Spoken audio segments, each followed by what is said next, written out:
Imagine your hand resting against an ancient stone. The surface is cool, even under the blazing desert sun. This is no ordinary rock. It is a silent body carrying the memory of millennia. You feel its texture, almost polished, almost smooth, yet still raw, as if it were the first bone of the earth itself. Between one block and the next, there is no space. Not a single razor blade could slip through. The join is perfect, so exact it seems born of thought rather than physical force. Close your eyes for a moment and sense the contrast, the heat of the sand against the sole of your foot, the cold of this colossal wall against the palm of your hand. It is a shock of worlds, the fleeting warmth of human skin, the timeless endurance of stone. That contact awakens a question long sleeping within us. How was this built? Before searching for answers, linger in the sensation. Breathe deeply. Feel the dry wind against your skin. Hear the emptiness echoing across the plateau. Each breath connects you, silently, to the vastness that surrounds these stones. Time seems to stretch and fold, as if the pyramid itself bends the moments around it. For centuries, scholars have asked how these wonders were constructed. How were massive stones cut, transported, and placed with impossible precision? Yet perhaps this is the wrong question.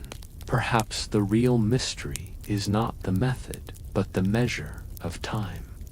What if these stones were shaped and positioned by hands that were not human? What if their creators lived in an age our histories cannot even imagine?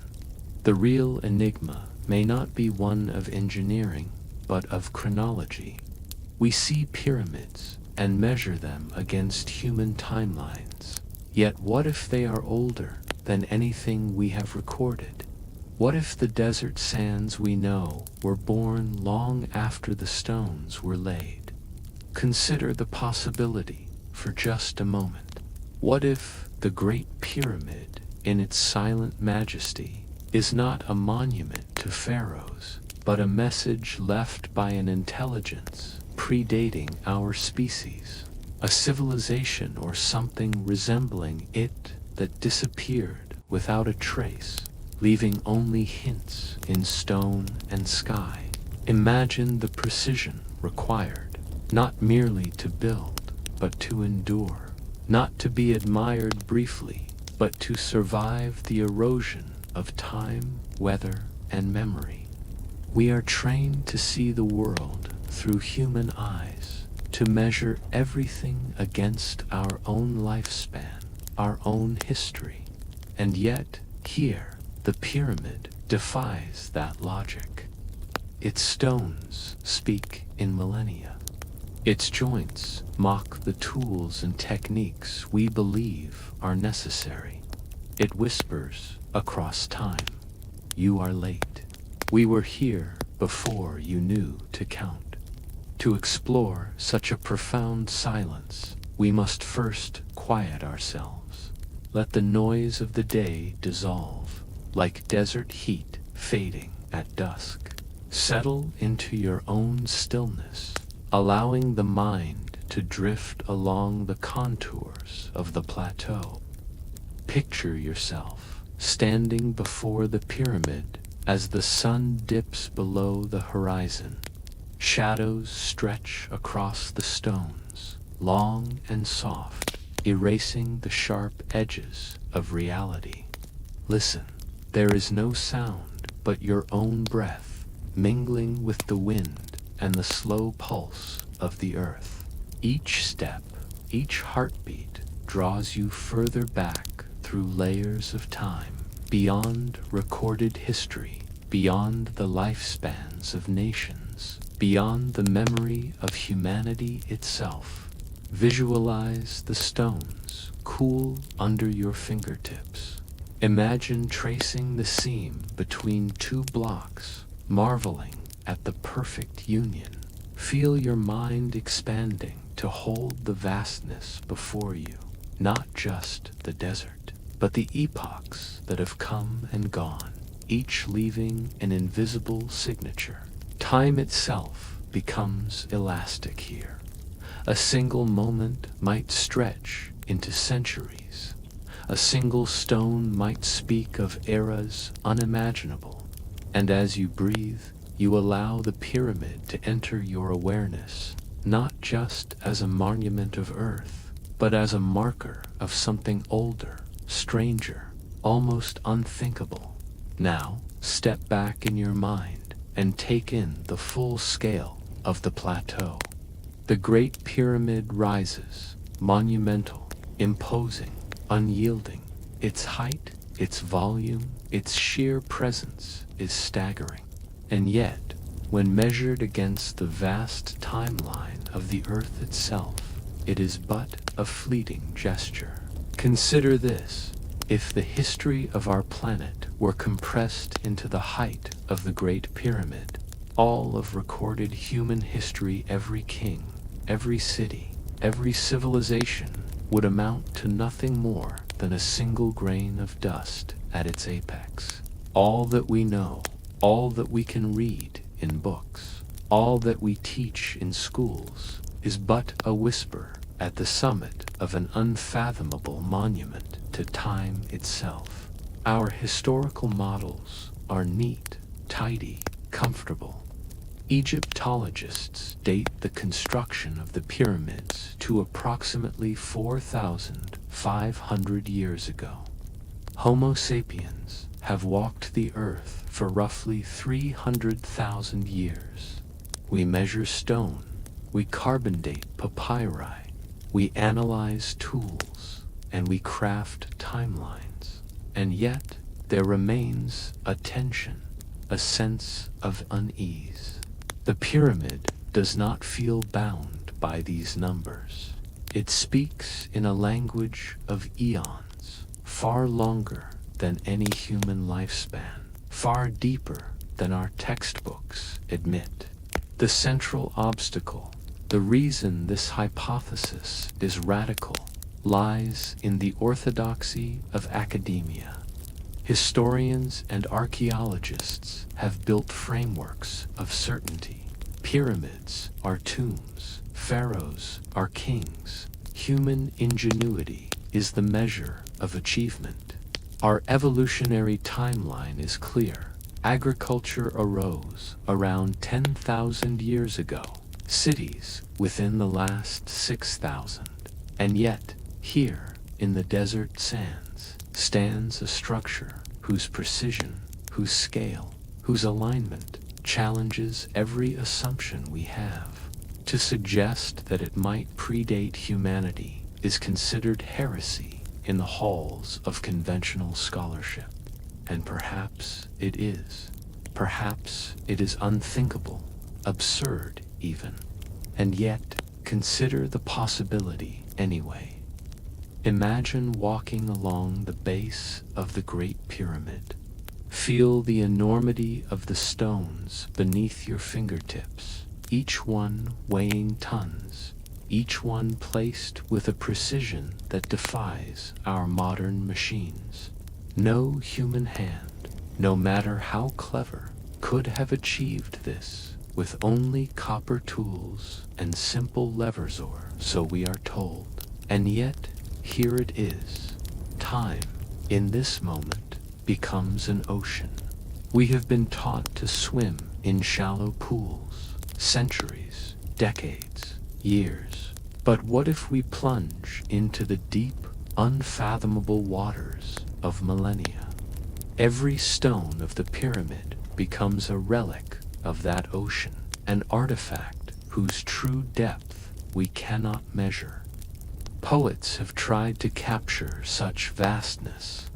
Imagine a single raindrop falls into the Nile, ripples across the water, evaporates, condenses, falls again, a cycle that repeats endlessly. So too does time ripple across the earth. Civilizations rise and fall, species appear and vanish, and the pyramid remains silent, unbroken, a sentinel watching through cycles we can barely comprehend. As you linger in the shadow of the Great Pyramid, let your mind expand further.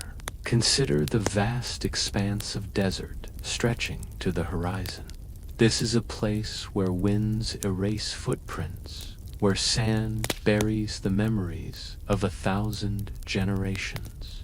To search for something older than human history here is like seeking a whisper in a hurricane, a note played before the first instruments existed. And yet the stones themselves speak if we learn to listen. Every seam, every bevel, every shadow cast by the fading sun is a trace, a signature left across the millennia. We are not searching for tools. We are not searching for scrolls or bones. We are searching for echoes in the stone, whispers of intent encoded in geometry, placement, and proportion. The challenge is immense. Our scientific frameworks are built on visible evidence, artifacts, carbon dates, inscriptions. But what if the creators left behind only indirect signs, subtle hints meant to survive erosion, tectonic shifts, and the forgetting of time itself? We must train our minds to see beyond what is obvious, to hear beneath what is silent. This is no ordinary archaeological pursuit. It is a meditation in patience, in humility, in imagination. Imagine standing before the pyramid as the sun sets, the stones turning from pale limestone to soft gold. Time feels suspended. Your heartbeat slows. Your breath deepens. Every sense opens to the subtle rhythms of the desert. Even the air seems thick with history, charged with the energy of events that predate recorded human experience. Here, the immensity of time becomes almost tangible. The human mind struggles to hold it. We measure lifetimes in decades, centuries, maybe a millennium. Yet the stones reach across tens of thousands, perhaps hundreds of thousands of years. They whisper of ages when the earth was young, in ways we cannot imagine, when seas rose and fell, when climates shifted and species vanished. And they endure, patiently waiting for observers capable of understanding their message. It is at this point that we confront the paradox of the pyramid. Its perfect precision implies intelligence. Its monumental scale implies power. And yet, according to our current understanding, there is no candidate civilization capable of achieving this before the rise of Egypt. It is a puzzle that defies logic, and that is precisely why it demands our attention. Breathe and imagine the impossibility, not as discouragement, but as invitation. Let the notion of time stretch until it feels like an ocean surrounding you, enveloping your senses. Each stone is a vessel, each seam a ripple, each shadow a hint. The impossible becomes a canvas for curiosity. The mystery is not a wallet, is a doorway. And in this doorway we pause. We stand at the edge of what is known, and we peer into the vast, dark, uncharted space of prehistory.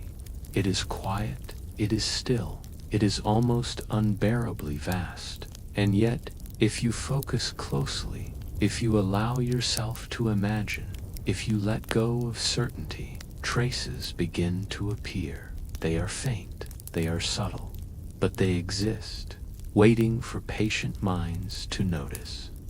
The desert teaches us patience. The pyramid teaches us wonder. And the silence between them teaches us the first lesson of this journey. Time is indifferent, but it records everything. The wind may erode the stone. The sun may bleach its surface.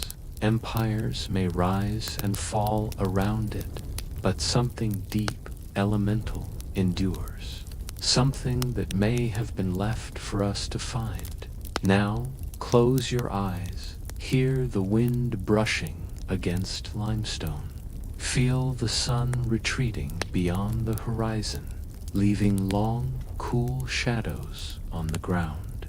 Imagine your hand tracing the seamless joint between two blocks. Every sense begins to quiet. Every thought begins to slow. And in that stillness, you start to feel the first stirrings of deep time and awareness that the story of this place is far older, far stranger, and far more mysterious than you have ever imagined. We find ourselves in a quiet space between certainty and wonder, between the human scale of history and the vast, almost incomprehensible timeline of the earth. In this silence, we prepare to follow the subtle traces, the faint signatures that may reveal the pyramid's true age, and perhaps the intelligence that placed it here. And as your breathing slows and your awareness settles, the desert itself seems to whisper, not everything that is lost is gone. Not all that is silent is empty. Listen carefully, and you may find what was left before you existed to seek it. With that thought, our journey through impossibility, time, and wonder begins. From the tactile sensation of stone to the sweep of millennia, we prepare to follow the faintest traces of an intelligence older than history, seeking answers in geometry, erosion, and stars. We are about to step beyond the known and into the echoes of a world that has long passed. Now, let us move deeper into the mystery. Having touched the stone, having felt the silent enormity of the pyramid, we begin our investigation, not for tools, not for human remains, not for inscriptions. Instead, we seek what might be called echoes in the stone, shadows in the sky, subtle signals left by a forgotten intelligence. Think of the desert as a canvas. Not all marks are visible at first glance. Some are etched by the slow, patient hand of time itself, invisible to hurried eyes. We are looking for traces of intention, clues that conventional history cannot fully explain.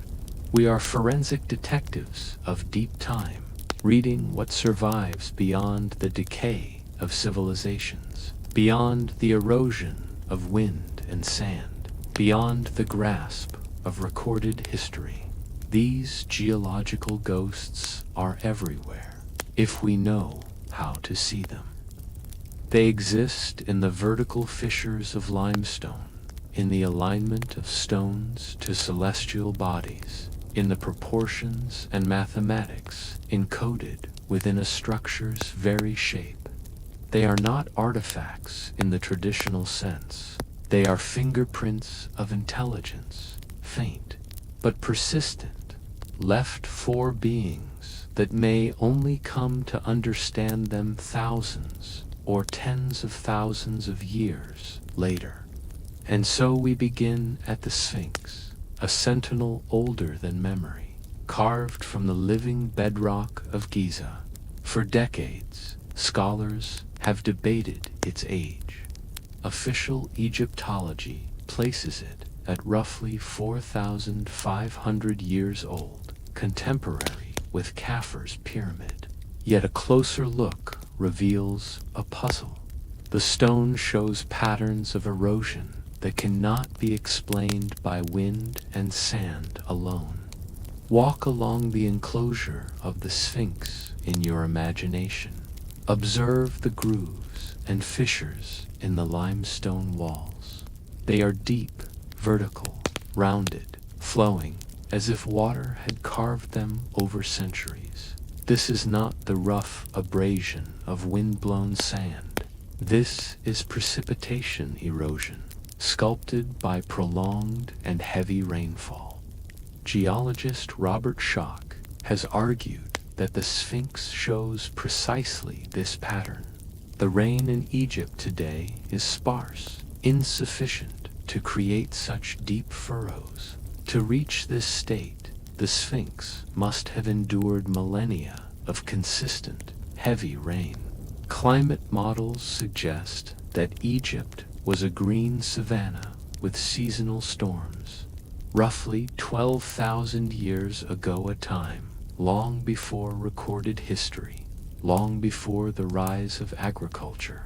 Imagine the scene: a lush plain, rivers winding across it, heavy clouds gathering in the sky. Rain falls in torrents, shaping stone as it shapes the land. The Sphinx sits amidst this environment, patiently enduring the slow sculpting of natural forces. Every vertical fissure, every rounded groove is a fingerprint of water, a marker of a world forgotten. Now, consider the implications. If the Sphinx predates Kafir by several millennia, it forces us to reconsider everything we think we know about Giza. The Great Pyramid, standing nearby, may be a continuation of a much older vision, a monument not to the pharaohs, but to a far earlier intelligence. The signature is subtle, indirect, and yet profound. The stones themselves are testimony to an era lost to history. Let your mind linger on this thought. The Sphinx has weathered thousands of years of sun, wind, and sand. Yet its deep grooves tell a story of rain and rivers, of a world that existed long before humanity had recorded its first city, long before we understood the nature of agriculture, long before we could carve symbols into stone. And as you imagine the Sphinx in that verdant, watery landscape, you begin to perceive the faint hand of intention behind the stone. This is not simply erosion by chance. It is the trace of something older, a subtle echo of intelligence that may have arranged the plateau itself to endure through time. Step closer to the Sphinx's pause. Notice the massive blocks beneath it, quarried from the living bedrock. Run your fingers along the seams, following the same attention we gave the Great Pyramid. The joints are remarkably precise. Even millennia of rainfall, centuries of wind, and centuries more of sand have not obliterated their sharpness. There is a strange duality here: the gentle curves carved by nature and the exact lines shaped by unknown hands. Both coexist, layered atop one another, forming a narrative that is almost imperceptible to the casual observer. We are reading between layers of time, interpreting the subtle interplay of geology and intention. Notice the scale of the erosion: wide grooves, meters deep, extending vertically along the walls of the Sphinx enclosure. The effects are uniform, persistent, unmistakable. Schoch's studies demonstrate that such features require millennia of rainfall, a scenario impossible during the conventional dating of the Sphinx. And yet, here it is, standing before you, silent and unyielding. Pause for a moment and imagine the enormity of this realization. The Sphinx and by extension, the surrounding structures, may have been carved at a time when humans had not yet built cities, invented agriculture, or recorded history. If so, what does this imply about intelligence in deep prehistory? Perhaps the pyramid and sphinx were not tombs. Perhaps they were markers, messages in stone, designed to endure through ages, meant for beings capable of recognizing precision, mathematics, and cosmic alignment. They speak not of kings or pharaohs, but of a civilization or something like it whose purpose was to endure, whose desire was to communicate across time. As your imagination stretches to encompass this possibility, the desert itself begins to feel alive with echoes. Every breeze through the limestone, every grain of sand shifting over millennia, becomes a note in an ancient symphony. And your awareness, attuned to these subtle signals, begins to perceive patterns where previously there was only silence.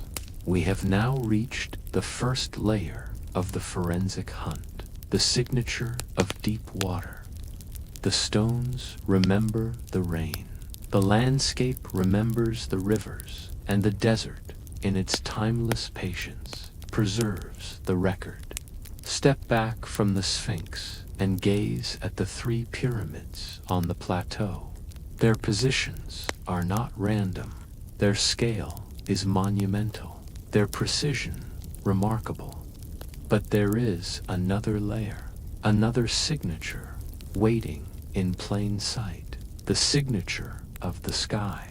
The stars above Giza are not merely decoration. They may be a celestial blueprint, a map encoded in stone. The Orion correlation theory proposes that the three pyramids align with the three stars of Orion's belt. But crucially, this alignment is not perfect for the time of 2500 BC. Instead, the stars would have lined up precisely around 10,500 BC, roughly coinciding with the era suggested by the Sphinx's water erosion. Imagine the plateau under the night sky of 12,000 years ago. The Sphinx, carved in rainy centuries, stands watching. The pyramids, or perhaps the earliest markers of them, are arranged to echo the stars above. Geometry and astronomy converge, whispering a message. We were here, we understood, and we endured. This is the second layer of the forensic hunt, the signature of a lost sky. And just as with the Sphinx, the evidence is subtle. It is encoded not in written words, but in stone, in alignment, in the language of the cosmos. Now, step closer to the Great Pyramid itself. Look upon its massive stones, each one cut and placed with a precision that challenges the very notion of human capability. Run your fingers along the joints in your imagination, feeling the smoothness, the perfect alignment, the way light and shadow play along the edges. Notice the proportions. The pyramid's height to base ratio, the angles of its faces, these are not arbitrary. Embedded within its structure are hints of mathematical constants, the golden ratio, pi. Its sides align almost perfectly to true north, a feat that would challenge even modern engineers.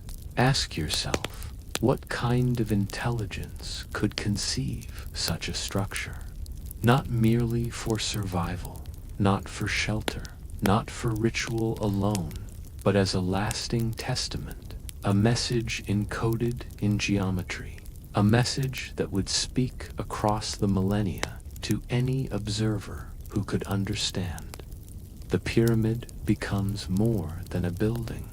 It is a language written in stone, a communication in mathematics and astronomy meant to endure far longer than the fleeting lifespan of any human civilization.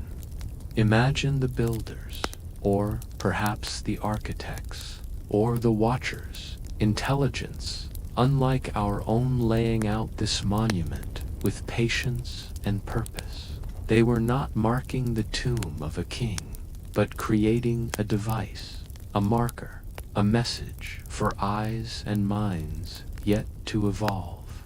Every measurement, every alignment, every subtle curve is deliberate.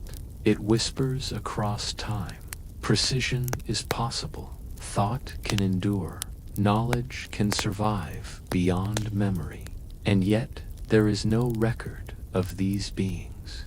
No texts, no statues, no evidence that our history can touch. Only their signature remains in stone, in alignment, in proportion, in the mathematics written across the plateau. Pause for a moment. Breathe. Let the enormity of this realization settle. We are reading a message in a bottle, cast into the ocean of time tens of thousands of years ago, intended for whoever might come to understand it. The Great Pyramid, the Sphinx, the plateau itself, they are more than monuments.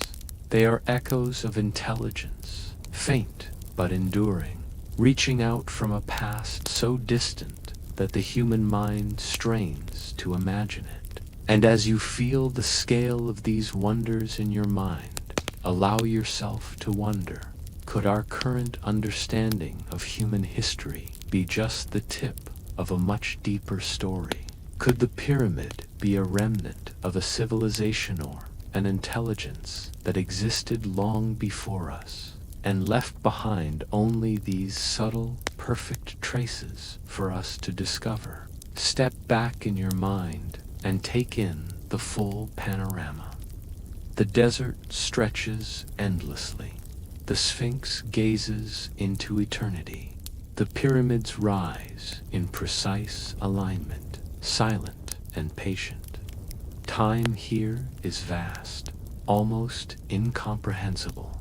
Yet these stones, these arrangements, speak, and they are waiting for patient minds, for those who can see beyond the immediate, for those willing to follow the faintest signs into the depths of prehistory. This is the signature of a fading intelligence, not in inscriptions, not in bones, not in artifacts, but in alignment, in proportion, in the enduring language of mathematics, preserved across millennia. Listen closely, and the desert itself seems to hum with the knowledge it keeps. Now, step back and allow your mind to take in all that you have perceived. The Sphinx, carved from living rock, bears the fingerprint of ancient rain, the echoes of a world long vanished. The three pyramids rise in alignment with stars that shone in a sky 10,500 years ago, mapping the cosmos in stone. And the Great Pyramid itself encodes mathematics, proportions, and precision that seem to reach across time, speaking not in words, but in universal language. Pause here. Let the enormity of this synthesis settle. You are standing at the intersection of geology, astronomy, and mathematics, a crossroads where evidence whispers rather than shouts.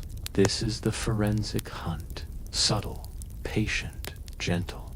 We are reading layers of intention, traces of intelligence, fingerprints left in the desert and sky, preserved for millennia. Each signature we have explored the deep water, the lost sky, the fading intelligences, faint on its own. But together they form a tapestry of possibility. A story written not in papyrus or stone carvings alone, but in the very fabric of the landscape, in the arrangement of stone, in the shape of shadows, in the silent geometry of the plateau. And now, in the quiet of your mind, you can feel it. The desert is alive with echoes. Time folds around you. Past and present overlap. The air itself seems to pulse with the memory of those who may have walked this plateau long before us, leaving only a whisper, a trace, a message that reaches through the ages. It is here, in this space between what is known and what is imagined, that we prepare to move forward into the next stage of our journey, the anchor in reality, where speculation meets evidence, and where science provides the lens through which we can safely wonder. Breathe deeply. Feel the stones beneath your fingertips in your imagination, cool, smooth, enduring. Listen to the wind, soft against limestone, carrying with it the faintest vibrations of history. And as your awareness settles, let the desert itself teach patience, humility, and the art of attentive observation. We are ready now, ready to step beyond the whisper of the stones into the evidence that guides our understanding of deep time, ready to explore how the impossible might still leave a trail, ready to follow the faintest signatures across millennia toward truths our histories have yet to acknowledge.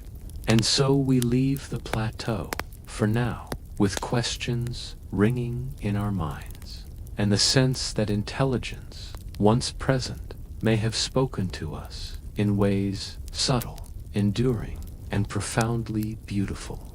The forensic hunt has shown us that even silence can speak, even absence can be a message, even stone can remember. And with that awareness, we are prepared to anchor our wonder in reality, to examine the scientific thought experiments and archaeological revelations that allow us to ask, without fear, the question, what if the pyramids are older than humanity itself? Now, let us gently return from speculation to the steady ground of reality. It is tempting to let the imagination run freely among lost civilizations and forgotten architects. But in order to honor the mystery, we must also honor the evidence. Take a slow breath. Feel the stability of the earth beneath you. The pyramid remains, unshaken, a monument to both wonder and science. And so we ask, what do we truly know? Archaeologists date the Great Pyramid to around 2500 BC. It is attributed to Pharaoh Khufu, a king whose reign marked one of the peaks of Old Kingdom Egypt. Stone by stone, block by block, tens of thousands of laborers are believed to have worked for decades to raise this colossal monument. The evidence for this timeline exists. Fragments of papyri discovered in the harbor of Wadi al-Jarf, describing the transport of limestone blocks from Tura to Giza. In these fragile sheets of ancient writing, we glimpse the hands of workers, the organization of crews, the logistics of a massive project. The handwriting is clumsy, human, earthly, so different from the perfect geometry of the stones themselves. Pause here. Let the contrast settle in your mind. On one side, the hard evidence of papyrus, tools, and human effort. On the other, the silent enigma of precision, proportion, and alignment. Both realities coexist, like two overlapping melodies. The The stones tell one story, the records tell another, and we are left in the silence between them, listening for the harmony that joins the two scientists, to remind us to tread carefully.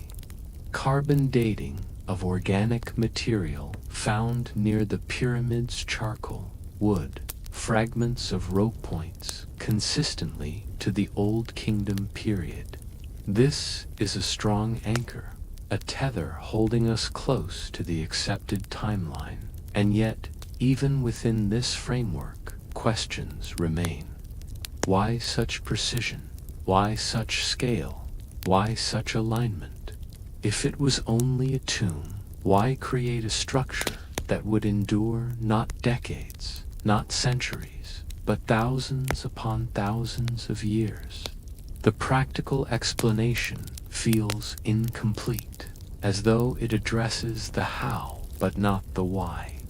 Close your eyes and imagine the workers at dawn, hauling limestone, carving blocks, chanting in rhythm as they labor. This is real, this is documented. But then, in your mind's eye, let the scene dissolve into the vast silence of the plateau. The stone remains long after the voices fade. The geometry endures when the papyri crumble.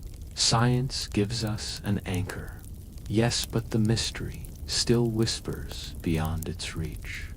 Now, let us consider a thought experiment from modern science, one that stretches the imagination while remaining firmly anchored in evidence. It is called the Silurian hypothesis. Imagine scientists asking a question so bold it seems almost absurd. What if an industrial civilization had existed on Earth millions of years before humans? Could we detect it today? What traces would remain after eons of erosion, tectonic shifts, and biological turnover? The answer is both sobering and illuminating. Direct evidence buildings, machines, cities would almost certainly be gone.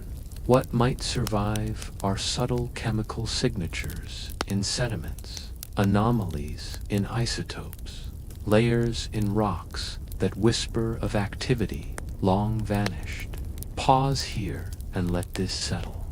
Even in the silence of the desert, even in the apparent emptiness of deep time, traces of intelligence can endure. They may be faint, they may be nearly invisible, but with patience, with careful observation, they can be detected. Now, let us bring this closer to home, to a moment in human history that challenges our assumptions. Consider Göbekli Tepe, in present-day Turkey, a site built over 12,000 years ago. Hunter-gatherers, without the tools or structures we associate with civilization, created massive stone pillars, arranged in intricate circles, adorned with carvings of animals, birds, and abstract symbols. Breathe slowly, picture the scene. No written language yet exists. No agriculture sustains large populations. Yet here, monumental architecture rises from the earth. This site shattered our understanding of the origins of civilization. It demonstrated that complexity, organization, and artistry could exist far earlier than previously imagined. Imagine standing there among the pillars, feeling the weight of stone, the intent in every carving. The builders left no record of their names, no history of their deeds, yet their message survives. It is indirect, subtle, yet undeniable. Now, return your mind to Giza. If hunter-gatherers could build Göbekli Tepe, what possibilities emerge when we contemplate the Great Pyramid and the Sphinx? Could there have been an intelligence, long vanished, whose work endures in stone, whose presence is hinted at in alignment, in mathematics, in the erosional fingerprints left for us to decipher. Take a slow breath. Let your awareness expand. The absence of evidence is not evidence of absence. Science allows us to ask these questions without abandoning rigor. It permits speculation grounded in observation. It opens the door for imagination to walk hand in hand with reason. And now, as your mind lingers on this, let the full panorama of possibilities settle in. The Sphinx, the pyramids, the plateau itself, they may be remnants of epochs we cannot fully perceive. The mathematics, the alignment, the erosion, they are clues, subtle yet persistent, waiting for patient minds to interpret. Step back in thought and imagine the desert stretching endlessly. The sun dips lower, shadows lengthen across the stones. The wind whispers through ancient cracks, through centuries and millennia. And in that silence, you sense a continuum, a thread connecting what is documented, what is inferred, and what is yet to be discovered. Here, in this balance between reality and possibility, we find permission to wonder. We anchor ourselves in the knowledge of today, yet open our minds to the echoes of a time that may lie far beyond human memory. Take another breath. Feel the plateau around you, both in reality and in imagination. The pyramid, the Sphinx, the desert, they are our guides. They show us the limits of what we know and the breadth of what we can imagine. We are now prepared to move forward, to explore the implications of what if, to let our minds drift across lost landscapes, ancient skies, and civilizations that may have existed before humanity itself. As your awareness settles on these possibilities, let us pause to reflect. We have walked the line between the known and the unknown. We have felt the cool limestone under our hands, traced the vertical grooves of the Sphinx, and observed the pyramids aligned with the stars. We have considered the meticulous work of human hands, the certainty of carbon dating, the records of ancient papyri. And yet, even here, in the presence of rigorous evidence, questions remain. We stand at the threshold of understanding. On one side lies certainty, grounded in observation and measurement. On the other, possibility, hinted at by water-worn stone, celestial patterns, and the faint echoes of intelligence reaching across millennia. Both are real, both are true, and both demand our attention. Consider again the Silurian hypothesis. It reminds us that absence does not equal impossibility. Even if direct evidence of a civilization long vanished is gone, subtle traces can survive. Anomalies in the sediment, patterns in stone, messages embedded in mathematics and geometry.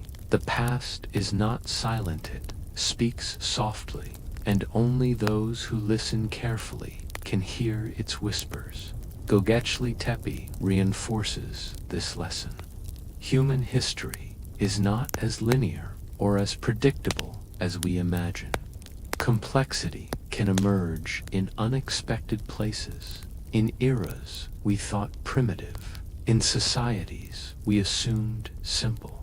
Our timelines are human constructs, maps drawn on shifting sands, and sometimes the map does not capture the terrain.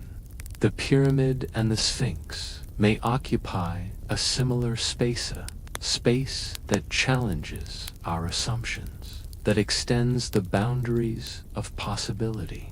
They may not fit neatly into the timelines we cherish, the histories we accept, or the civilizations we celebrate, and yet they endure. And in their endurance, they ask us to wonder, to imagine, and to search. Breathe deeply. Let the enormity of this realization settle. The pyramid is a bridge between reality and speculation. The Sphinx is a sentinel watching both the past and the future.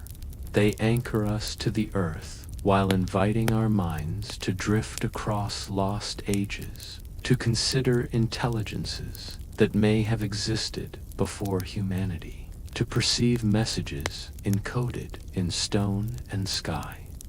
And now, if this exploration has sparked your curiosity, consider subscribing and joining our journey into the mysteries of deep time.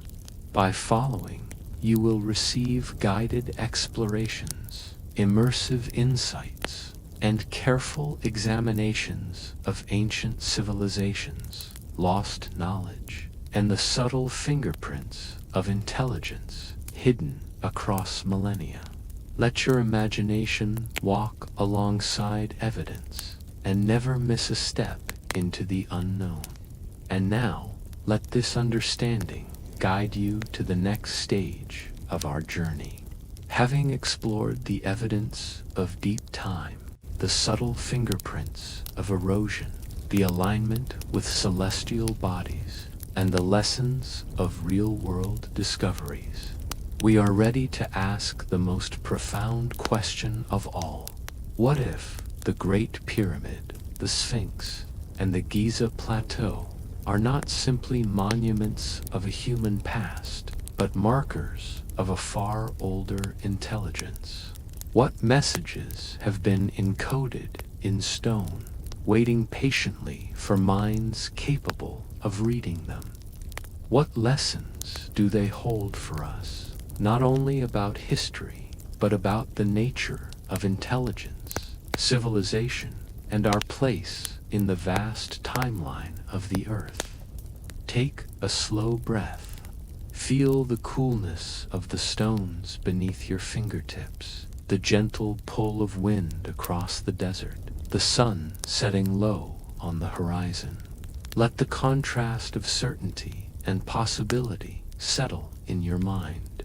You are now anchored in reality, yet poised at the edge of imagination. This is the space where science meets speculation, where evidence and wonder coexist. It is here, in this balance, that we prepare to step into the implications of what if, to explore landscapes unseen, skies unrecorded, and civilizations whose echoes may still resonate in stone and sky. And as your breathing slows, let your awareness expand to the horizon of possibility. The journey is far from over. We are about to move beyond the tangible, beyond the measurable, into a world of imagination grounded in subtle truths, into the realm where the pyramids speak not only of what was but of what might have been, and of what lessons they hold for us today. Now, the journey changes. Leave behind the desert. You know the sand, the wind, the heat that brushes against your skin. Let it fall away, dissipate like a mirage. Step instead into a time before memory, before written records, before the first cities rose along the banks of the Nile. Feel beneath your feet not the coarse grit of sand, but the soft, fertile earth, dark and alive, pressing gently against the soles of your feet. It is cool and moist, saturated with the life of a world still young, yet already carrying the rhythms of time. Inhale slowly and notice the scent. Rich soil, sweetened by wild grasses and flowering herbs. mingled with the faint perfume of water, lingering in low pools and narrow streams. The air itself feels different here. It is heavier, charged with humidity, yet crisp with clarity, carrying the distant echoes of rainfall, long past but remembered in the patterns of the land. Birds circle overhead, their calls sharper, more musical than anything you have heard. Their wings slice through the sky, and the shadows they cast dance across the emerald plains, drawing your eyes upward to a sky deeper than any blue you have known, a vast dome of indigo stretching into infinity. Stars gleam with an unfamiliar brightness, as if closer, as if eager to watch the events unfolding beneath them. Here, in this verdant Giza of 12,000 years ago, the plateau is alive, a rhythm pulsing through stone, water, and air. Rivers, wind, like silver ribbons across the land, carving gentle valleys, nourishing groves of acacia and tamarisk. Pools form in the hollows, reflecting the sky, dotted with lilies and reeds. Animals roam freely. Small creatures flit through the grasses. Larger beasts tread softly along hidden paths. And every rustle, every movement adds to the orchestration of life that surrounds the ancient stones. The Sphinx lies partially buried in this lush terrain, its stones still worn by rain, softened, alive with the slow touch of water that has sculpted its body over millennia. And now, look closer and allow your mind to perceive the presence of the architects. They are not men or women of the civilizations you know. They are beings of focus, of calculation, their hands guided by a purpose that transcends kings or monuments. They move with deliberate care across the plateau, examining the stones, adjusting the placement of each block, aligning them not only to the horizon, but to the sweep of the stars, the subtle shifts of celestial bodies that mark the passage of ages. Each motion is precise, each decision measured, as if they are tuning a great instrument, a cosmic clock made of stone, designed to measure the cycles of the earth itself. Their work is slow, but confident. One architect traces a finger along the edge of a limestone block, feeling the microtexture, the way the stone will respond to wind, to sun, to the inevitable erosion that comes with the passage of time. Another marks positions in the soil, aligning stones to hidden markers of the sun's path, to the rising of distant stars, two patterns that will be meaningful long after their names are lost. And yet another inspects the water channels that flow across the plateau, ensuring that rain, when it comes, will shape the stones in ways that communicate their presence, their intention, to distant observers, yet unborn. Notice the atmosphere surrounding them. It is alive with the faint hum of unseen energy, the slow vibration of the earth itself, the soft hiss of water in shallow rivers, the whisper of wind through the grass. Time here is different. Moments stretch and fold. A single hour can feel like decades, a single breath like centuries. Your senses begin to perceive the continuity of the world, the threads of life and matter weaving together in patterns both subtle and vast. Step closer to the plateau's edge and gaze upon the rising stones. Some have been positioned for centuries of rainfall, their geometry anticipating erosion. their shapes meant to endure both wind and water. The architect's hands are invisible to the casual observer. Yet every line, every bevel, every corner speaks of a mind attuned to deep time. Consider their purpose. It is not the memory of men they honor, not the fleeting desire for glory, but the endurance of knowledge, the preservation of understanding across epochs. They work so that long after they are gone, a careful observer might read the story encoded in geometry, in proportion, in alignment with the heavens. Imagine the vegetation around you bending with the wind, moving in waves that mirror the subtle curves of the stones. Water reflects the sunlight, glinting against edges honed to imperceptible precision. Insects hum across the surface of pools, their tiny bodies casting dancing shadows on submerged stones. Everything participates in the rhythm of creation. The architect, the stone, the water, the wind, the flora and fauna, connected in a symphony of deliberate design. And now, shift your awareness to the larger landscape. In the distance, the Nile spreads wide, a shimmering artery of life snaking through the green savanna. Its waters glimmer with the reflections of clouds and stars. You can hear its murmur even from here, a subtle, constant reminder of time's flow.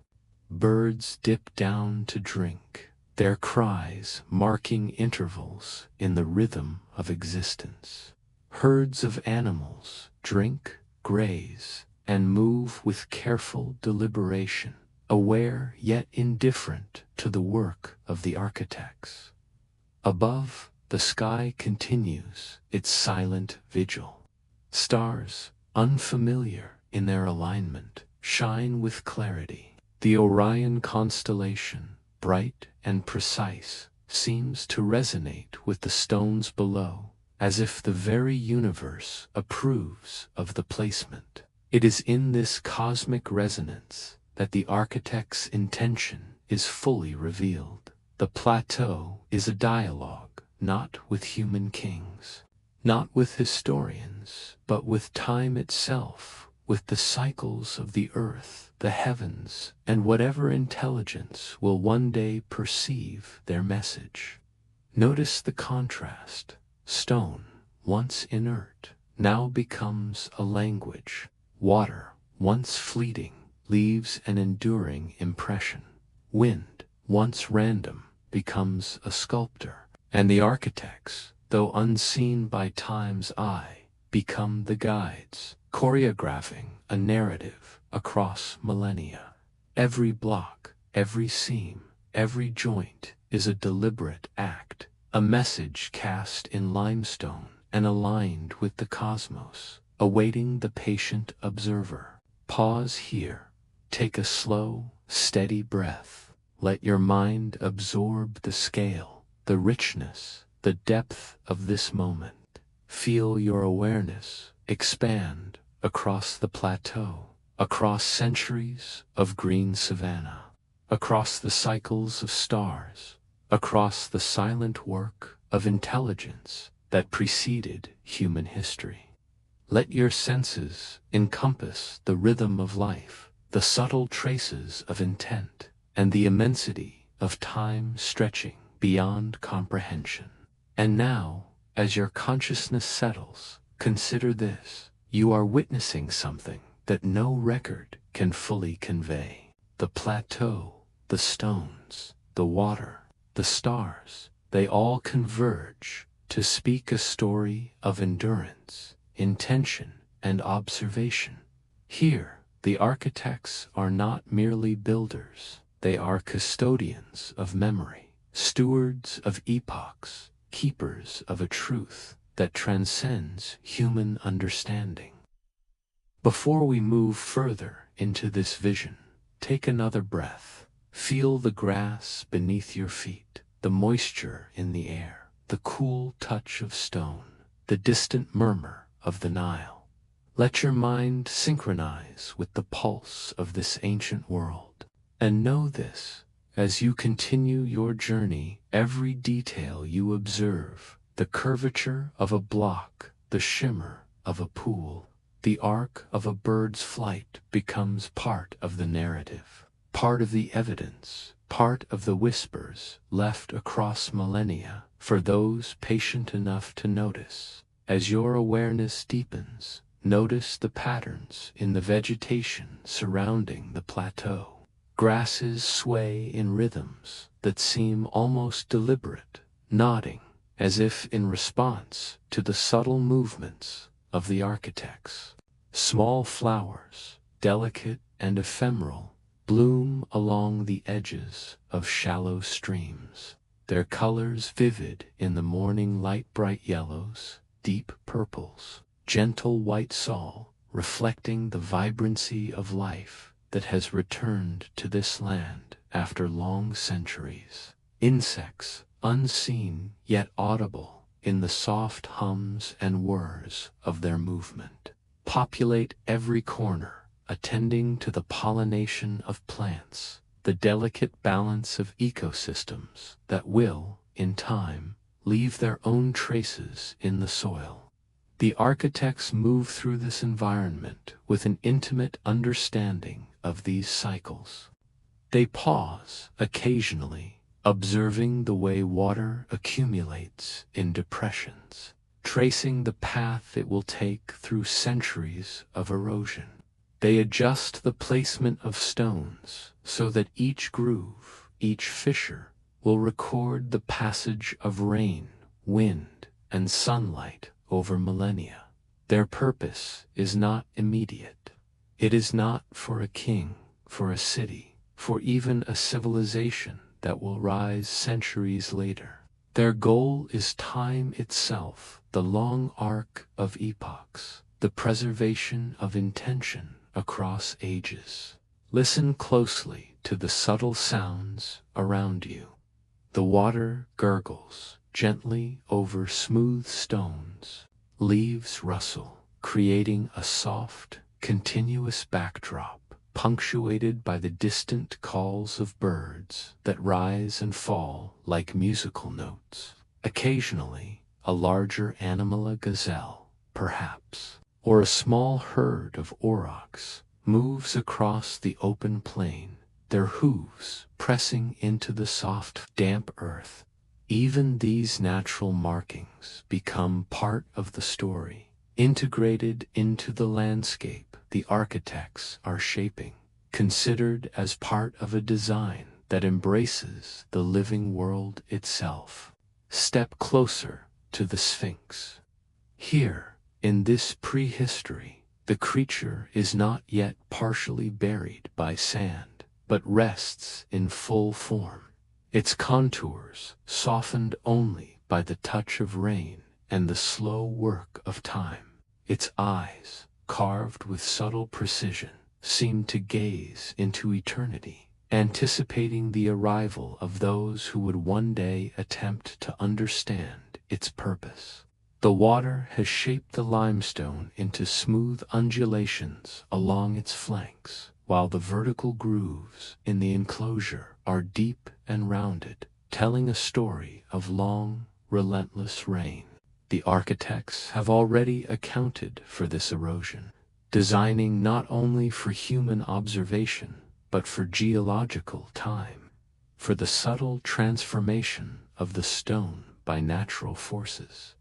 Notice the way they interact with each other. Words, if spoken, are few. Their communication is through gestures, through shared understanding of geometry and proportion, through a collective vision of a landscape that will endure beyond their own lifetimes. Each movement is deliberate, each placement of stone carefully considered, as if the plateau itself is a living manuscript, and they are its scribes, inscribing a story for a future that may be impossible to imagine. And now, let your vision expand outward to the Great Pyramid itself. It rises from the landscape, colossal, monumental, yet different from the dry, sandy image familiar to modern eyes. Its stones gleam faintly under the filtered light of a humid sky. The edges are crisp, the angles exact, not as a tomb, but as a monument of knowledge, as an instrument designed to measure and communicate through time.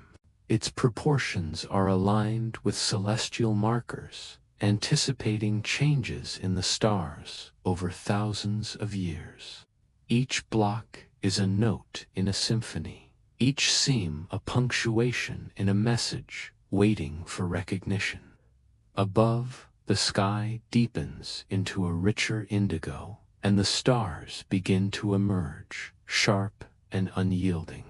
Orion's belt glimmers with a resonance that seems almost conscious, echoing the placement of the pyramids below. The architects pause occasionally to compare positions of stone to the positions of celestial bodies, confirming alignments, adjusting angles. Their work is both practical and profound. It is a record, a message, a bridge between the heavens and the earth, a communication across the veil of time. Step along the river that winds through this lush Giza. Notice how its waters reflect the sky and the structures on the plateau.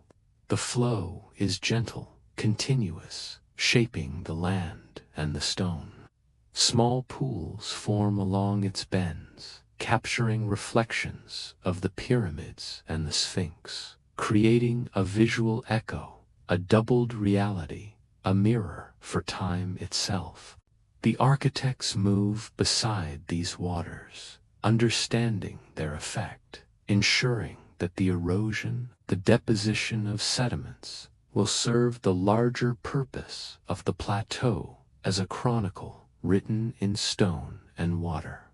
Imagine their tools, not primitive, not simple, but instruments designed to harmonize with natural processes, simple levers, but aligned with precise geometry, polished stones used as guides for angles, channels carved for water, not just for irrigation, but to mark the passage of time and the cumulative impact of centuries of rainfall.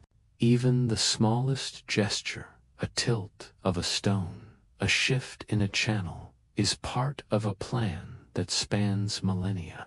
Notice the rhythm of their labor. It is neither hurried nor forced. Each movement resonates with patience. The cadence is slow, deliberate. Stone is placed, adjusted, observed. Water is guided. Erosion anticipated. Alignment verified. Every action is a meditation, a ritual of creation that merges knowledge, observation, and foresight. Time flows differently here, and you feel it. Minutes stretch. A breath can contain centuries, and the pulse of the earth itself becomes perceptible beneath your feet. And now, look at the vegetation again. Trees bend slightly under the weight of moisture-laden air, their roots probing deep into the soil. Flowers bloom and close in cycles dictated by sunlight and weather. The plateau is alive not only with the presence of the architects, but with the subtle movements of a living ecosystem, all intertwined in a design that considers both immediate and eternal scales. Every leaf, every stalk, every blade of grass participates in the recording of time, in the preservation of a landscape intended to endure, intended to communicate, intended to remind those who come after of the depth of thought and intention invested here. Take a deep, slow breath. Feel the humidity on your skin, the weight of the air, the softness of the earth beneath your feet, the gentle resistance of stone in your hands.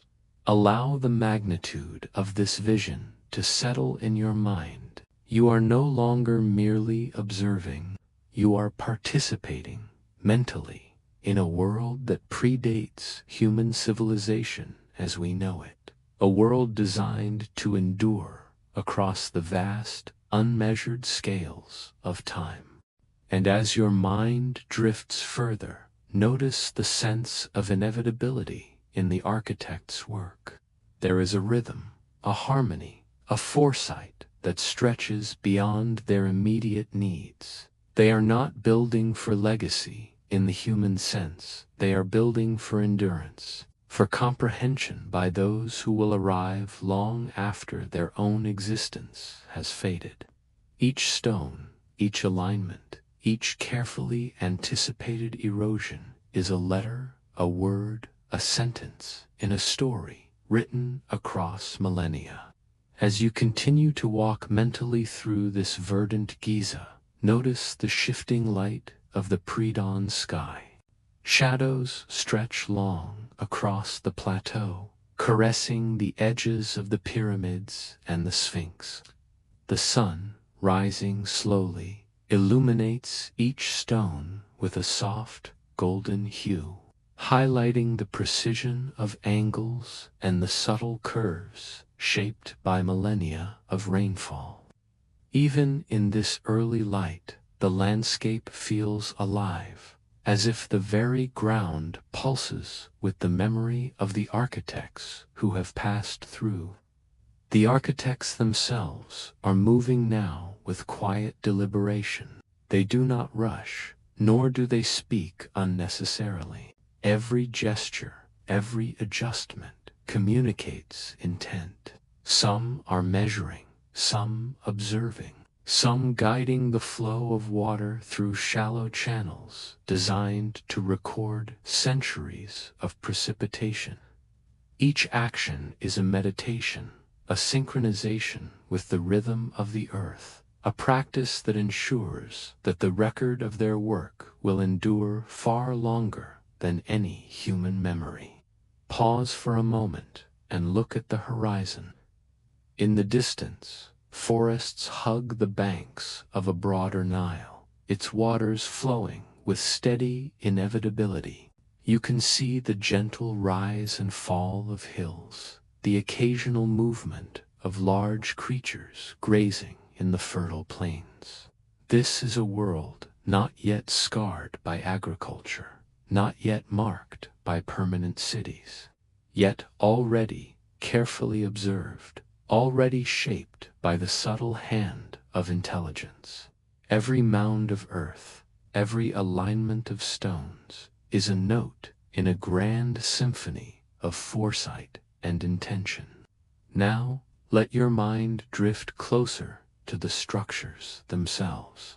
The pyramids are not simply geometric forms, they are instruments of knowledge, encoded with information about the stars, the cycles of water, and the mathematics of proportion.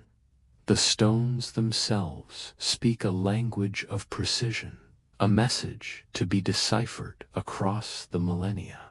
The architects, understanding the inevitability of erosion and decay, have designed each stone to record time itself, to serve as an enduring ledger of intention, a silent testament to their understanding of the earth and sky.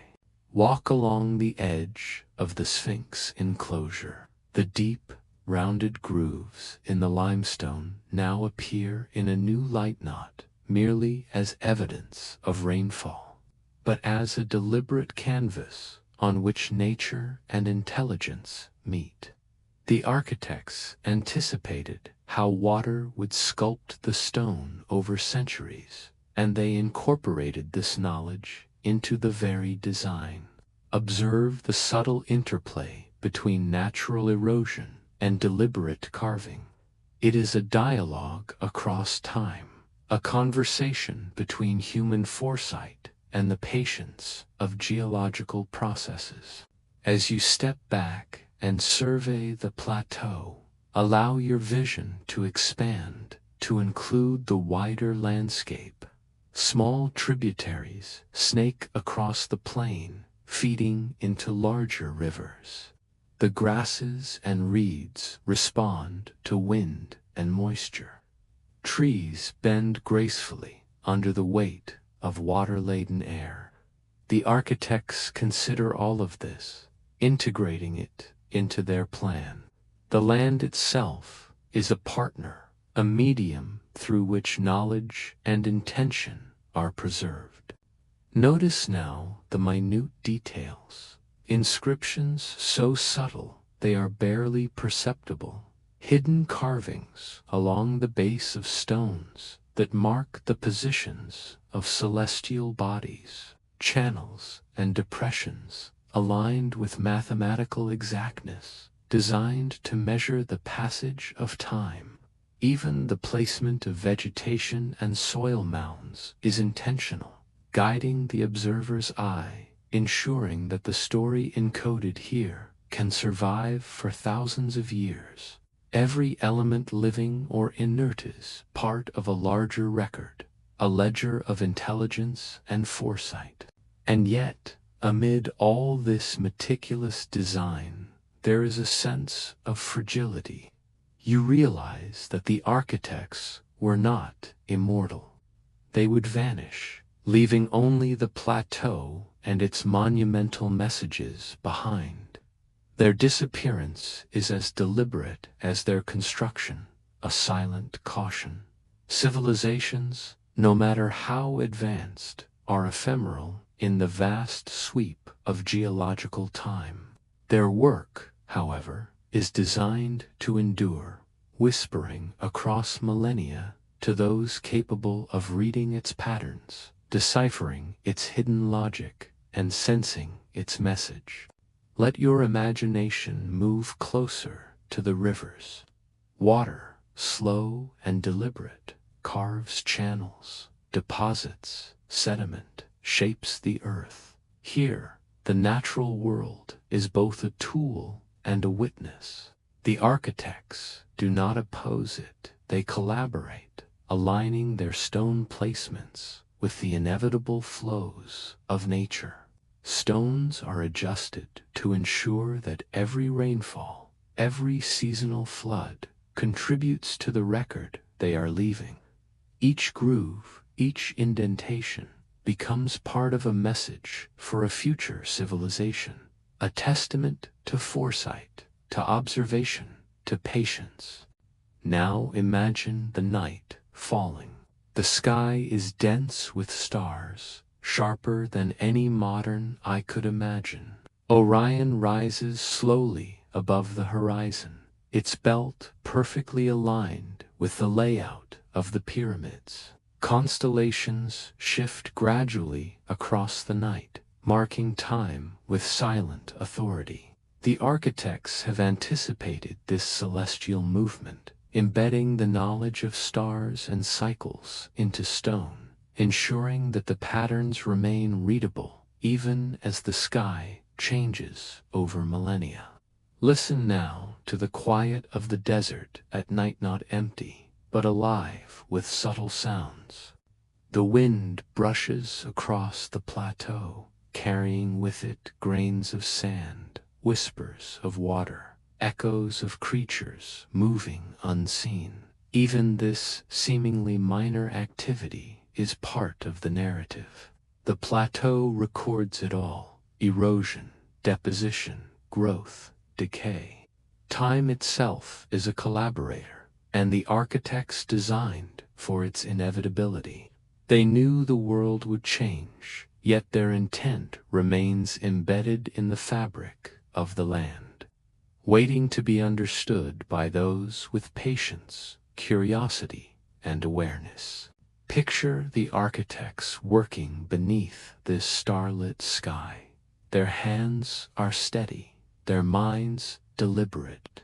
They adjust stone blocks, align channels, observe the flow of water, verify angles, measure shadows cast by the stars. Each gesture, each calculation, each careful placement is a message. They are not building for themselves, nor for any king, nor for any near-future civilization. They are building for the distant future, for observers who will arrive in a time unrecognizable to them, and yet capable of sensing the thought, intention, and precision embedded in every choice. Now allow your awareness to drift across the broader implications. The architects understood the fragility of existence, the impermanence of civilizations. They designed a message to endure far beyond human lifespans, beyond the rise and fall of kingdoms, beyond the erosion of memory itself. And yet, in their foresight, there is humility. They do not seek to dominate, to conquer, or to glorify. They seek only to communicate, to leave a record, subtle and resilient, of intelligence, capable of harmonizing with nature and time. Now, as the first light of dawn spills across the plateau once more, the scene transforms. The green plains shimmer with dew, reflecting the pale light like a mirror. Every stone, every channel, every carved groove becomes more pronounced, revealing the meticulous choreography of design. The architects have left no element to chance. Even the patterns of moisture on the earth, the shadows of nearby trees, the alignment of distant hills all converged to create a living record, a monument not merely to themselves but to the enduring passage of time. Imagine walking slowly among the stones, your feet sinking slightly into soft soil instead of sand. Each step resonates with the echoes of labor not directed toward conquest or ritual, but toward preservation and understanding that intelligence can imprint itself upon the world, not by domination, but by foresight. The plateau is both a library and a symphony. The stones are pages, the rivers are musical lines, the wind carries the subtle harmonics of ages, and the sky above encodes the rhythm of celestial time. As you observe the architects, notice their tools. They are simple, yet extraordinarily precise. Wooden levers, bronze chisels, carefully calibrated measuring instruments. Each is chosen for durability, for effectiveness over centuries. They understand that the message they send is not for their immediate moment, not for their rulers, not for the population of the day, but for minds and eyes that may only arrive thousands or tens of thousands of years in the future. Every adjustment, every check is a testament to an intelligence that conceives on the scale of millennia, not decades. The Sphinx now comes into view, partially cloaked in the early mist. Its paws rest on soft, fertile earth, and water traces faintly along its base, revealing the same patterns of erosion you studied in your earlier reflections. But here you see them as part of a living world. Rain falls, small rivulets collect in depressions, and the limestone begins to respond, slowly, over centuries, carving and deepening, becoming both instrument and record. The architects watch this silently, knowing that the very forces of nature will continue their work long after human hands have vanished. Now, allow your mind to drift to the broader landscape. Forests hug the riverbanks, and wildlife creatures, both familiar and strange, move through the grasses. Birds circle above, some species long extinct in your present time, their calls carrying across the plains. You sense a harmony between the work of the architects and the life around them. They do not seek to dominate. They seek to integrate, to ensure that their legacy survives, not through coercion, but through alignment with natural forces. Every choice, every placement, every curve is made in recognition of the enduring intelligence of the earth itself. As the day progresses, you notice other monuments being constructed in the distance. Smaller stone circles, subtle alignments of monoliths, channels that will capture and direct the flow of seasonal rains. Each structure is part of a grander plana network, a map, a system designed to preserve knowledge across eras. You begin to perceive patterns, a geometry that repeats, sequences that mirror celestial cycles, proportions that encode understanding of mathematics, astronomy, and hydrology. This is no simple construction project. This is a civilization of ideas, a society not driven by power, but by preservation, by foresight, by curiosity. And then, gradually, the architects themselves begin to fade from view. Not violently, not tragically, but quietly, as if the earth reclaims them. Their cities vanish, their settlements dissolve into the soil, leaving only the deliberate marks they have embedded in stone and landscape. You realize that this disappearance is part of their design and understanding that permanence for themselves is impossible. Yet permanence for the record of their intelligence is achievable. Their civilization is less about presence than about message, less about monuments to themselves than about endurance through time. As you stand alone on the plateau, the full weight of millennia presses around you. You see the Sphinx, still watching, the pyramids aligned with stars that no longer shine in quite the same formation. You sense the riverbeds, the channels, the erosion patterns, all as deliberate as the stones themselves. It is humbling to realize that intelligence can act with patience beyond human comprehension, that foresight can stretch across eons, leaving traces that whisper to those willing to perceive. Take a moment to absorb the emotional resonance. This is not merely history. It is meditation. It is wonder. It is a confrontation with the limits of human understanding. The architects have left no narrative, no names, no myths, yet their work speaks louder than words. They have communicated across time using mathematics, stone, water, and celestial alignment, and in listening carefully, you participate in the same act of comprehension they intended, reading, interpreting, understanding. As the day wanes, consider the lessons embedded in this lost civilization. Fragility and resilience coexist. Even the most sophisticated culture can vanish, yet its knowledge can endure if encoded thoughtfully into the world itself. The plateau teaches patience, observation, and respect for both nature and time. It reminds us that intelligence is not defined solely by immediate effect, by empire or artifact, but by the capacity to create patterns that outlast generations, patterns that persist even when memory fades.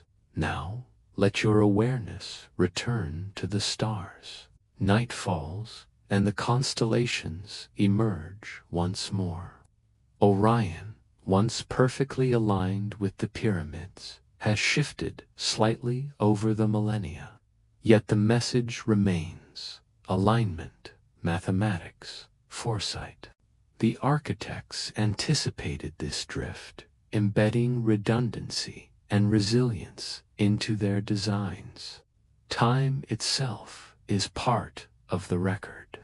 You see the desert not as empty, but as a complex system, a living ledger, a narrative written in stone, sky, and water. Breathe deeply. Feel the enormity of what you have witnessed. You have traversed the boundary between the tangible and the speculative. You have walked among civilizations that no longer exist, felt the intent of architects who have vanished, and observed how intelligence can endure through meticulous integration with natural forces. This is a meditation on scale, on patience, on foresight, and on the subtle persistence of mind across time. And as you prepare to leave this imagined world, carry with you the knowledge that reality and imagination coexist. The Sphinx and pyramids remain as testaments, not merely to the labor of men, but to the possibility of intelligence enduring beyond memory. They remind us that the past may hold secrets that challenge our assumptions, and that careful observation, patience, and open-mindedness can reveal truths long obscured by time. Finally, let the plateau recede, the verdant plains fading into memory. The sun rises higher, the rivers glint, the wind stirs the grasses, and in that final moment, take a slow breath, anchoring yourself in the present while carrying forward the echoes of a world lost. Remember the lesson of the architects, that intelligence, when applied with patience and foresight, can leave a legacy that survives beyond the civilization itself, a message across time for those willing to see, to listen, and to wonder. Now, let us step beyond the plateau and the pyramids, moving deeper into the hidden veins of this imagined prehistory. The desert that you know, the one etched in modern maps and textbooks, dissolves beneath your feet. The wind carries a different scent, now damp earth, the fragrance of dense vegetation, a hint of distant rain long before the storms of recorded history. Your senses, attuned to stone and sand, awaken to the textures of a world alive in ways our contemporary eyes cannot perceive. Look to the horizon. It is no longer a simple expanse of ochre and beige. Rivers weave through a landscape of rich greens and browns. Trees, thick and ancient, rise above the plains, their roots entangled with the bedrock beneath. Birds wheel overhead, their calls echoing across fertile valleys. The sun is softer, filtered through a denser atmosphere of humidity and life, casting light that shimmers across the waters, glinting on stones that will one day be quarried for monuments. Here, the pyramids have not yet risen from the plateau. Their imagined precursors exist as subtle impressions, as geometric intentions sketched into the bedrock and earth. The architects' beings of unknown origin, human or otherwise, move with deliberate grace, shaping the land as much as the stone. Each motion is precise, each touch considered. They are not laborers in the conventional sense, nor rulers imposing will on the earth.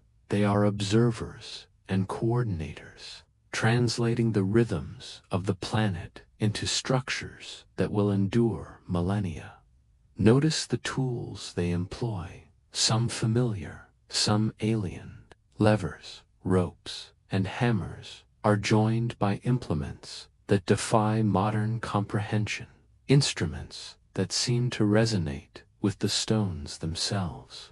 When they touch a block, the rock seems to respond, aligning as if aware of the intention behind each hand. There is a dialogue here between mind and matter, between intelligence and the silent patience of the world. Step closer to the water. A river glimmers at the base of a plateau, its current slow, deliberate. The architects measure, observe, and adjust. Pools form, reflecting the sky, the stars already twinkling faintly in the deepening indigo. These celestial markers are part of a larger design, not merely ornamental but functional coordinates in a grand system, a calendar, a memory encoded in stone and sky. They are mapping epochs, not hours, eras, not days. Walk along the riverbank, feeling the richness of the soil beneath your feet. The grass is high, brushing against your ankles, alive with the whisper of ancient life. Insects hum softly, birds dive into the water, and the scent of flowering plants fills the air. Here, the world feels pregnant with time, as though the past and future are layered upon each other, each moment echoing with the traces of the architect's presence. The architect's hands hover over the limestone slabs, guiding them into place with patience that defies human comprehension. It is not labor, it is choreography. Each block is a note in a symphony of millennia. When they set a stone, it does not merely occupy space, it resonates, aligning with other stones, other structures, and even the distant stars above. Imagine the precision. Nothing is wasted, nothing misaligned, no fraction of a degree overlooked. This is intelligence thinking on a scale that stretches far beyond human lifespans, a mind that calculates not years, but epochs. Notice the interaction with the environment. Streams are diverted, rock faces smoothed, and the very contours of the land are harmonized with the plans etched in the minds of the architects. This is not construction as we know it. It is a fusion of thought and matter, of intent and nature, a silent dialogue that will endure long after those who observe it have vanished. Even the erosion patterns, the cracks that will form over thousands of years, are anticipated, designed to communicate with those who will come long after the original creators are gone. Look to the sky. Stars wheel overhead, not randomly, but in alignment with the intentions carved into the land. The constellations are a blueprint, a cosmic compass, mirrored in the arrangement of stones that will one day be called pyramids. Orion, Sirius, and the surrounding stars are not decorations, they are markers of time, celestial notes in a composition that spans the ages. Imagine understanding time in such a way as an expansive continuum, not measured in decades or centuries, but in the rise and fall of oceans, the shifting of tectonic plates, the subtle cycles of the planet itself. Pause here. Close your eyes for a moment and breathe. Hear the whispers of the past, water flowing, wind across grass, the soft scraping of stone under precise hands. Let your mind absorb the enormity of the architect's vision. They are not building monuments to themselves, a message for intelligences capable of reading beyond the immediate, beyond the ephemeral, into the deep heart of time. And now, let us consider the disappearance of these architects. As you watch them work, Imagine that their civilization, human or otherwise, will vanish. No trace of their daily lives will endure. No written chronicles, no artifacts, no tombs. Only their works, subtle yet profound, will remain. The alignment of stones, the patterns of erosion, the echoes in the sky. This absence becomes a warning, a meditation on the fragility of civilizations and the transience of memory. What survives is not the fame of individuals, but the endurance of ideas and the language of precision. Step further into the verdant plateau. The light is softer now, filtered through a haze of humidity rising from the river. Trees stretch toward the sky, their roots gripping deeply into soil enriched by centuries of water and life. Everywhere you look, nature and intention intertwine. Channels cut with geometric precision guide the flow of water to nourish specific patches of land. Terraces rise where crops might have flourished, and the alignment of natural features reflects the cosmic order above. Observe the architects at work. Their gestures are deliberate, slow, and infinitely precise. They do not speak in words, but in movements and adjustments, a language of intention. Each hand motion, each adjustment of a stone, each slight repositioning of a slab is part of a plan whose scale dwarfs human comprehension. Imagine that each action is calculated to endure for tens of thousands of years, a message encoded not for contemporaries, but for those who will arrive long after the civilization has faded into silence. Consider the scale of their vision. They are aware of the cycles of the planet, the rise and fall of seas, the advance and retreat of deserts, the migration of species. Their constructions reflect this understanding. Stones are not placed arbitrarily. They are aligned with rivers, with mountains, with celestial paths. It is as if the planet itself is their canvas, each movement a brushstroke in a work designed to communicate across deep time. Now, imagine the air vibrating with subtle energy. Perhaps it is the echo of thought, the resonance of intention embedded in the structures. Stones seem to hum faintly, as if remembering every touch, every adjustment. You feel it under your fingertips, a pulse, a rhythm that speaks not in words, but in the language of persistence. This is a civilization thinking in epochs, a consciousness extending beyond lifetimes, reaching toward intelligences that may exist millennia later. And yet, even in this magnificent vision, there is fragility. As the architects complete their tasks, a shadow falls over the plateau. A realization emerges. Nothing lasts forever.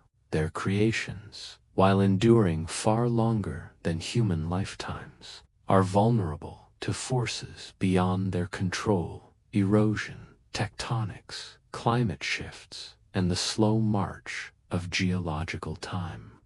The very act of building becomes a meditation on impermanence, a reminder that even the most enduring structures are ultimately subject to decay. Pause for a moment. Let this sink in. The architects, the stones, the alignment with stars and rivers all are part of a grand plan. But the plan is silent, hidden in plain sight, accessible only to those willing to observe patiently, to measure carefully, to interpret subtly. It is a conversation across millennia, one that requires both imagination and rigor to hear. And now, Allow your mind to wander to the disappearance of the architects themselves. Imagine their civilization vanishing, their voices, their faces, their histories erased. Yet the structures remain pyramids, sphinx, river terraces, aligned stone silent witnesses to a time beyond memory.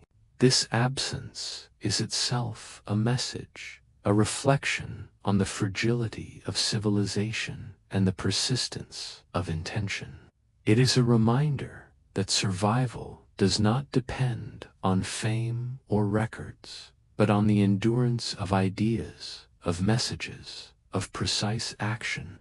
Here, in this silence, we are invited to ask, what can we learn from what remains? How do we interpret the traces left for eyes that may not exist for thousands of years? And, most importantly, what does it tell us about the nature of intelligence itself, its capacity to plan, to endure, and to communicate across incomprehensible spans of time?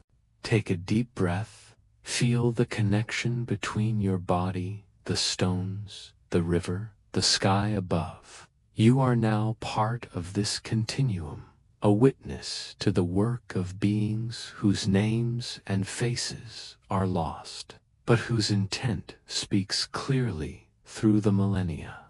Let your imagination expand to encompass the vastness of their vision. Allow yourself to feel awe, humility, and curiosity simultaneously. And as your awareness embraces this panorama, consider one more layer, the subtle call to action. If we can perceive, even faintly, the work of these ancient architects, what responsibility do we carry? Perhaps it is to observe carefully, to document, to preserve, to think expansively, and to share these lessons with others. In understanding the endurance of intention, we glimpse a model for our own actions, small or large, simple or complex, meant to outlast ourselves and speak to the future. Here, in the heart of this verdant, ancient Giza, we are invited to act, to listen, to study, and to share the whispers of history with patience and care. And as you breathe, let this responsibility settle in. The past is not silent, but waiting. Now, lift your gaze to the sky above the plateau. The sun has dipped lower, bathing the stones in a golden glow that seems almost liquid, spilling across every groove, every edge, every precise corner. The shadows stretch long and slender, emphasizing the geometry and alignment the architects so carefully embedded. Notice how the stars begin to appear, one by one, in the deepening twilight, their positions mirrored by the structures below. Each constellation, each celestial line, whispers the same message. An intelligence was here, aware of time, space, and the rhythms of the cosmos. Feel the wind against your skin. It carries scents of the fertile land, of distant waters, of growth and decay intertwined. Each breath is a reminder that you are part of this continuum, a participant in a story that spans millennia. Sense the resonance of the stones beneath your hands, the faint vibrations of intention locked into limestone, granite, and sandstone. They speak to you without words, through texture, scale, and proportion. Pause. Let this moment of connection sink deeply into your consciousness. Visualize the architects one last time. They move not with urgency, but with patience, perfected over centuries. Their hands adjust, realign, calibrate. They are aware of forces you cannot see, wind patterns, seasonal floods, the tilt of the earth. Every stone placed is an act of meditation, a prayer in stone, a message across time designed to endure. They do not labor for fame, for wealth, or for a name recorded in history. They labor to speak across eons, to communicate with those who might one day arrive and understand. And then imagine the plateau gradually emptying. The architects vanish into the mists of time, their presence leaving only the monuments behind. The rivers continue their flow. The grasses sway in the breeze. The stars trace their eternal courses. Life continues, seemingly indifferent. Yet the structures remain, a silent testament to intelligence, foresight, and the audacity of vision. Now, draw your attention inward. Reflect on what you have witnessed. The Sphinx, the pyramids, the river channels, the alignment with the heavens. These are not just stones and earth. They are the language of possibility, the echoes of minds that thought in epochs rather than years, of beings who understood the delicate dance between nature, time, and intention. Consider the lesson they leave us. The true measure of civilization may not be how loudly it announces itself, but how carefully it communicates across the centuries. Take a deep, slow breath. Feel the cool limestone beneath your fingers one final time. Sense the warmth of the sun fading across the plateau. Allow your awareness to expand to the horizon of what is possible, blending reality and imagination, past and present. You are now attuned not only to what was, but to what might have been. And here, at the apex of your journey, comes the invitation. If you can perceive the traces of these ancient architects, if you can feel their presence and understand their message, then carry it forward. Observe, learn, preserve, share. Every action you take, no matter how small, is part of the continuum. By recognizing and honoring the intelligence that endured across millennia, you participate in its legacy. Now, slowly open your eyes. Let the vision of verdant Giza, of rivers, of rain-carved stones, of the silent architects, remain with you. Let it inform how you see the world, how you measure time, and how you consider the future of human thought and endeavor. And finally, as you return to your own time, remember this: the past is not gone. It whispers in the wind, hums in the stones, aligns in the stars. Its lessons are subtle, its messages persistent, and its call is clear.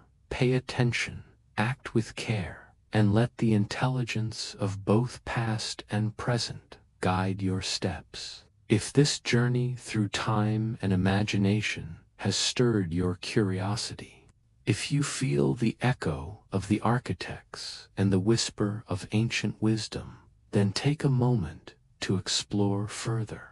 Share these ideas, reflect on what you've witnessed, and consider how the lessons of endurance, foresight, and meticulous intention can inform your own life. By engaging with the past, you honor the future. This was another story in the endless river of time. And now, let it carry you gently into sleep. Good night, dreamer of ages. And remember to follow the channel so you never miss the next journey.